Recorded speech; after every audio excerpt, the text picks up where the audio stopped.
What if the best chapter of your life is happening right now? Not years ago, not someday in the future, but today, in your 70s, your 80s, and beyond. At this stage of life, the world begins to feel different. The pace slows, the noise fades, and something inside you starts to awaken. Maybe it is a longing for peace, or a desire to simplify, or perhaps just the need to breathe a little deeper. As we grow older, we begin to ask ourselves more honest questions. What truly matters now? What am I still holding on to that no longer serves me? Why do I feel the pull to live differently, more gently, more fully? In this video, we are going to explore 9 gentle truths that can help set you free in this beautiful season of life. These are not rules or instructions. They are quiet invitations, reminders that it is okay to let go of old burdens and step into something lighter, something more meaningful. You have earned the wisdom that comes with time. Now you have permission to use it, to choose peace over pressure, purpose over performance, and joy over obligation. Let's walk through these 9 truths together, one by one. You might be surprised by just how much freedom is waiting on the other side. 1. Prioritize your happiness without guilt. You have spent a lifetime caring for others, raising children, supporting a partner, working hard, showing up for everyone else. And for many years, that may have felt like the right thing to do. In fact, it was the right thing to do. But now, something has shifted. You are older, wiser, and maybe, just maybe, you are starting to wonder, when is it my turn? The answer is, right now. There is no rule that says you must sacrifice your joy to prove your love. There is no reward for running on empty. You cannot keep pouring from a cup that has nothing left in it. It is not selfish to care for yourself. It is essential. Because when you prioritize your happiness, you become more present, more alive, and more able to offer true connection to those around you. One woman in her 70s shared this with me. She said, "For most of my life, I felt guilty for resting. I thought I always had to be doing something useful. But then I realized joy is useful. Rest is valuable. And when I gave myself permission to enjoy my life, I became a better mother, a better grandmother, and a better friend." Let that sink in. When you honor your happiness, it does not take away from others. It adds to everything. So go ahead. Take the long walk. Try the painting class. Sit in the quiet morning sun with your coffee. Say no without an explanation. Say yes to what lights you up. You have given so much to the world. Now it is time to give something beautiful to yourself. 2. Define life on your own terms. For much of life, we chase goals that someone else set for us. Graduate from school, build a career, buy the house, raise a family, stay busy, keep achieving. And along the way, we quietly pick up the habit of comparing ourselves to others. We look at their houses, their travels, their retirement plans, and we wonder, am I doing enough? But now, in this season of life, you have the rare and precious gift of perspective. You can finally stop measuring yourself against anyone else and start asking, what actually matters to me now? Because the truth is, every life is different. Every path is personal, and no amount of comparison will ever bring peace. Maybe your neighbor travels more, or your old friend has more money saved. That does not mean they are happier. That does not mean they are more fulfilled. And it certainly does not mean you need to be anyone but exactly who you are. This is the time to redefine success. Maybe it's quiet mornings and strong coffee. Maybe it's time with your grandchildren. Maybe it's volunteering, or starting that hobby you never had time for, or simply doing nothing at all and feeling good about it. One woman I met had spent decades climbing the corporate ladder. She was proud of that chapter. But once she retired, she realized something had changed. She said, "I thought I'd feel lost without my title, but instead I felt free. I no longer needed to prove anything. I just needed to enjoy my life on my own terms. That's the key, your terms. Let go of what used to define you. Stop comparing and start living a life that feels right in your body, your heart, and your spirit. You are not behind. You are not late. You are exactly where you are meant to be. 3. Release toxic relationships. By the time you reach your 70s or 80s, you've likely seen the full range of human connection. Some relationships that lifted you up and others that quietly wore you down. And while letting go of people is never easy, there comes a point when protecting your peace becomes more important than preserving every connection. Not every relationship deserves a lifelong seat at your table. Some people bring love, support, and warmth into your life. Others bring tension, criticism, or emotional weight. And as hard as it may be, you have permission now to ask yourself, how do I feel after spending time with this person? If the answer is drained, small, unappreciated, or anxious, that is a sign. And at this stage of life, your emotional well-being matters more than someone else's expectations. One man in his 70s shared something that stayed with me. He had spent years in a strained relationship with a close family member, someone who never missed a chance to criticize him or reopen old wounds. One day, he simply stopped reaching out, not with anger, but with clarity. He said, "I didn't stop loving them. I just started loving myself more." That is what this is about. Not resentment, not revenge, but self-respect, protecting your peace, choosing relationships that make you feel safe, seen, and supported. You are not required to keep people in your life just because they've always been there. Loyalty is not a life sentence. It is okay to grow. It is okay to walk away. And it is more than okay to choose peace over pressure. Because the people who truly love you will not make you feel small. They will make you feel whole. 4. Reevaluate activities that no longer bring you joy. Routines can be comforting. They give life structure, familiarity, and sometimes even a sense of purpose. But as time passes, it's easy to fall into the habit of doing things simply because we always have, not because they still bring us joy. And now, in this chapter of life, you have the opportunity to ask yourself a powerful question. Does this still make me feel alive? Maybe it's a weekly card game that once felt fun, but now feels like a chore. Maybe it's a long-standing commitment at church or in the community that has quietly become more draining than fulfilling. Or maybe it's just a hobby that once brought you happiness, but no longer sparks anything inside you. You are not obligated to keep doing something just because it used to matter. People change, seasons shift, and so do passions. One woman in her early 80s told me about her decades-long involvement in a local gardening club. For years, it brought her purpose and connection. But over time, she noticed her heart wasn't in it anymore. She found herself daydreaming about painting. She felt guilty at first, leaving behind something that had been such a big part of her life. But when she finally stepped away and picked up a paintbrush, something inside her lit up. She said, "I thought I was closing a door, but really, I was opening a new one." That's what this moment in life invites, the freedom to change, to evolve, to stop doing what no longer fits, and start exploring what feels fresh, even if it's unfamiliar. You've earned the right to spend your time doing things that fill you up, not just keep you busy. And it's never too late to try something new or to fall in love with something all over again. 5. Embrace authentic beauty. Aging in today's world can feel like swimming upstream.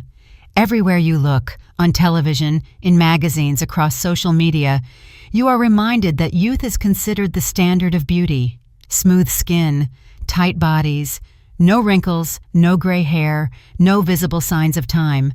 And slowly, almost without realizing it, we begin to believe that the natural process of growing older is something to be hidden, managed, or even fought against. But what if we rejected that idea? What if we decided to celebrate aging instead of fearing it? Because the truth is, real beauty doesn't fade. It transforms. It deepens. It becomes less about appearance and more about presence. It shows up in your laugh lines, in your silver hair, in the strength of your hands and the warmth in your eyes. These are not flaws. They are stories. They are evidence of a life lived with courage, love, and resilience. Think about the people in your life whom you find most beautiful now. Chances are, it's not because of how young they look, but because of how they make you feel. It's in the way they speak with kindness, the way they carry themselves with quiet dignity, the way they light up a room not with perfection, but with grace and wisdom. One woman in her 70s told me something powerful. She said, "I used to color my hair every 4 weeks, spending money and time trying to cover what I thought made me look old. Then one day, I looked in the mirror and saw a streak of silver and thought, it's actually beautiful. It's me. And for the first time, I stopped covering myself up." Now, her silver hair is her favorite feature, not because it's trendy, but because it's honest. It's hers. That is the gift of embracing authentic beauty. It gives you back to yourself. When you stop chasing someone else's definition of attractive, you begin to see your own radiance more clearly. Of course, there's nothing wrong with taking care of yourself. Moisturizer, lipstick, a good haircut. Those are acts of self-love, not vanity. But when you do it from a place of celebration, not correction, it changes everything. Beauty is not about turning back time. It's about honoring the time you've lived. So the next time you look in the mirror, don't focus on what you've lost. Look closer. See the softness in your face, the depth in your eyes, the power in your presence. That's beauty. That's experience. That's you, exactly as you are, and absolutely enough. 6. Say no to what drains you. Throughout your life, you have likely said yes far more often than you truly wanted to. You said yes to family obligations, to work events, to social gatherings that left you exhausted instead of energized. You said yes to helping out, even when your own cup was already empty. And maybe you said yes simply because it felt easier than explaining why not. But now in this sacred chapter of life, you no longer need to explain. You no longer need to perform. And you absolutely do not need to spend your precious time and energy on things or people that leave you feeling drained. You've earned the right to choose peace. There is something deeply powerful about learning to say no without guilt, not out of rebellion or resentment, but out of love for yourself, for your time, and for the energy you have left to give to what truly matters. Because here's the truth. When you say yes to everything, you say no to yourself. But when you say no to the things that don't serve you, you open up space for rest, connection, and joy. One man in his late 70s told me about a habit he had for years, attending every family gathering, every holiday dinner, every reunion, even when he felt overwhelmed or tired. He went because he thought it was his duty. He said, "I believed I had to be present or they'd think I didn't care. But the truth was, I was wearing myself out to keep up appearances. I was never fully present because I was always so tired." Then one year, he decided not to attend a large family Thanksgiving. Instead, he stayed home with his partner, cooked a small meal, and read a book by the fire. He said it was the most peaceful, meaningful holiday he had experienced in years. And to his surprise, no one was angry. His family respected his choice. Some even told him they admired it. That's the thing. Sometimes we build up stories in our minds that saying no will hurt others. But often, what actually happens is that it gives others permission to listen to their own limits too. Saying no does not mean you love people any less. It means you love yourself enough to be honest. It means you value your time, your body, and your energy enough to protect it. And remember, no is a complete sentence. You do not have to explain or justify. You do not owe anyone a performance. You owe yourself honesty and compassion. So the next time an invitation comes or an old obligation resurfaces, pause. Check in with yourself. Ask, do I really want to do this? If the answer is no, give yourself the grace to honor that. Because when you spend your days doing only what aligns with your heart, you stop surviving and start truly living. 7. Let go of material possessions. There is a quiet freedom that comes with letting go, not just emotionally, but physically. The closets full of clothes you no longer wear, the drawers packed with things you forgot you even owned, the garage holding onto boxes that haven't been opened in years. Each item may have once meant something, but over time, they become more than just objects. They become weight. In our younger years, we are taught that more is better. We work hard to buy the bigger house, the extra car, the new furniture, the latest gadgets. We tell ourselves these things will bring comfort or status or security. And maybe for a while, they did. But something changes as we age. We begin to realize that things, no matter how beautiful, expensive, or sentimental, do not bring peace. People do. Moments do. Love does. Letting go of material possessions is not about throwing everything away. It is about asking yourself, does this still serve me? Does it bring me joy or just take up space? And perhaps even more importantly, is this who I am now or who I used to be?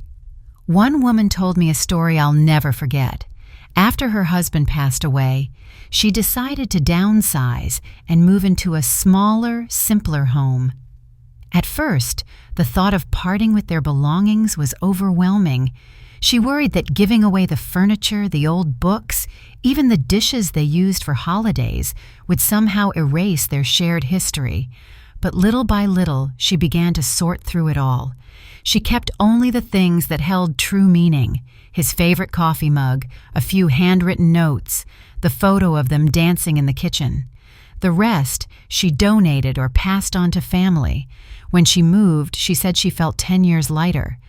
I didn't lose him, she said. I just made space for the next part of my life. That is the gift of release.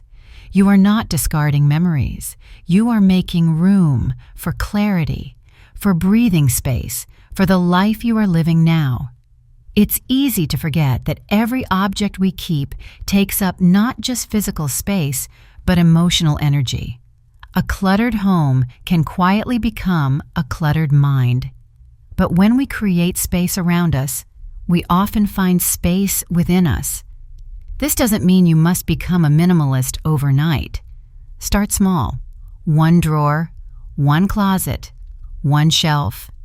Keep what still speaks to you, and let the rest go with gratitude.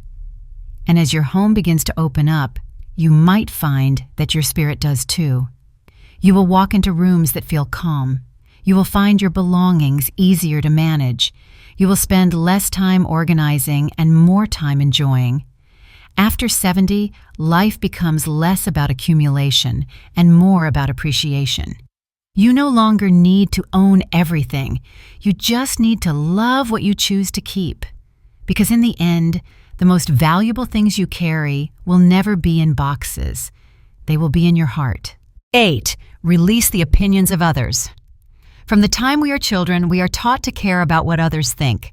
We are encouraged to be polite, to fit in, to dress a certain way, to speak with caution. As we grow older, the voices of others, family, friends, neighbors, even strangers, start to shape how we see ourselves. They can influence what we pursue, who we marry, how we behave, and even what we believe is possible for us. But after 70, something shifts. You begin to realize how much of your life may have been spent trying to meet expectations that were never truly yours. And for the first time, you have the clarity and the courage to ask, why am I still carrying these opinions? Who are they serving now? Because the truth is, the opinions of others only have power if you give them power. And at this point in your life, you do not need permission to be who you are. You have already earned the right to live fully, freely, and authentically, on your own terms. Think about how many times you hesitated to speak your truth out of fear of judgment. How many times you held back from doing something you loved because someone might disapprove. How often you kept quiet, dressed differently, stayed small, not because it felt right, but because it felt safer. But now, you no longer have to live that way. You do not owe anyone an explanation for your joy. You do not need to seek validation for your choices. And you certainly do not need to apologize for living in a way that feels true to your heart. One woman in her early 80s told me that for most of her life, she lived under the shadow of her parents' expectations, even long after they had passed. She said she never wore bright colors because her mother believed they were too flashy, and she never pursued writing because her father told her it wasn't practical. But one day, in her quiet kitchen, she looked in the mirror and said, "Enough." She went out, bought herself a bright red coat, signed up for a writing group at the library, and started penning stories from her childhood. She said it was the most alive she had felt in decades, not because she had changed, but because she had returned to herself. There is something liberating about no longer needing to prove anything to anyone. It opens a kind of peace you may not have known before. You wake up and decide what you want to wear, what you want to do, who you want to spend your time with. And little by little, the outside voices fade. The only one left that matters is your own. You are not here to be someone else's idea of acceptable. You are here to be yourself, beautiful, imperfect, wise, evolving, and completely worthy. Let them talk. Let them judge. Let them wonder. Your peace is not up for debate. 9. Live lightly, love deeply. By the time you reach your 70s, your 80s, or even beyond, you have lived through a great many things. You have weathered losses, celebrated milestones, carried responsibilities, and poured your energy into others more times than you can count. You have known love and grief, success and regret, noise and silence. And if there is one thing that becomes clear after all those years, it is this: life is far too precious to carry more than you need. Living lightly does not mean living without meaning. It means living with intention. It means choosing to release the heavy expectations, the past regrets, the what-ifs, and the self-judgment. It means letting go of the pressure to be perfect, to stay strong all the time, to keep up appearances, or to carry stories that no longer define you. When you begin to live lightly, you stop chasing things that were never meant to define your worth. You stop measuring your life by how productive you are, or how much you've accumulated, or how closely you've followed someone else's path. Instead, you begin to move through each day with a quieter purpose, with gratitude, presence, and peace. You also begin to love more deeply, not because you are trying to impress anyone, but because you finally understand that connection is what matters most. You start to say, "I love you" more freely. You hold hands longer. You forgive faster. You listen more closely. You laugh louder. You cry without apology. You look at the people you care about and realize that time with them is the greatest treasure you have. One man in his late 80s told me something I'll never forget. He said, "When I was younger, I thought love had to be earned through hard work, through proving myself, through sacrifice. Now I know that the best kind of love doesn't ask anything of you. It just wants you to be there, as you are." That's what living lightly and loving deeply is really about. It's not about grand gestures or perfect endings. It's about showing up for life each day with your full heart, unburdened by the past, unbothered by judgment, and unafraid to care deeply. You are not here to carry the world. You are here to enjoy it, to touch the lives around you with your wisdom, your warmth, and your quiet strength. You are here to savor the morning light, to sit with people you love, to laugh at the small things, and to rest when you need to. You don't need to rush. You don't need to prove. You don't need to do more. You've done enough. You are enough. So live lightly, love deeply, and let this chapter of your life be the one where you feel the most like you. As we close this time together, I hope these gentle truths have reminded you of just how much beauty, power, and wisdom live within you. You've carried so much through your life: responsibility, love, loss, joy, and growth. And now, you have earned the right to live with softness and intention. This stage of life isn't about endings, it's about becoming. It's about returning to what matters most: peace of mind, love without condition, and a life lived fully, even in the quietest of ways. You don't need to rush anymore. You don't need to please everyone or hold on to things that weigh you down. The freedom to choose, to feel, to rest, to laugh, to say no, and to say yes to what brings you joy, that freedom belongs to you now. If this message touched something in your heart, I'd love for you to leave a comment and share what spoke to you most. Maybe it was the reminder to stop comparing. Maybe it was the encouragement to let go of what no longer fits. Or maybe it was simply hearing that you are enough, just as you are. If you found this video helpful, please like it, share it with someone you care about, and consider subscribing to this channel. Your support helps us continue creating thoughtful, honest content that honors the beauty of aging. Until next time, be gentle with yourself. You've come so far, and the journey ahead is still full of light.